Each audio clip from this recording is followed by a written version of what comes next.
Hello, I'm Daniel Punzak. I'm the author of the book, A Spiritual Hypothesis, an Inquiry into Abnormal and Paranormal Behavior. My idea of a fragmented soul is that when your soul isn't fitting properly into your physical body, it can create mental illness and criminal behavior problems.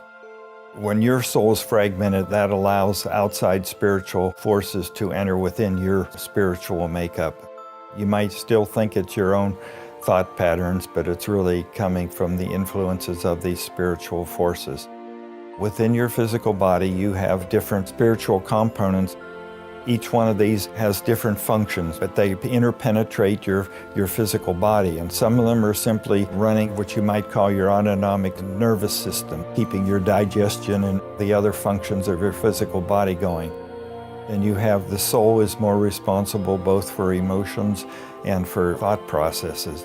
And then finally you have a spirit, which is really the eternal aspect of yourself. This other spiritual aspect of ourselves that's responsible for creativity is also trying to heal the person's problems with their fragmented soul, and so they get used to operating what I call their own spirit. I describe near-death experiences, dissociative identity disorder, shamanism, and then I have a chapter on mysticism, and then I have a chapter on various types of therapy that I have found are using this idea of correcting fragmented souls.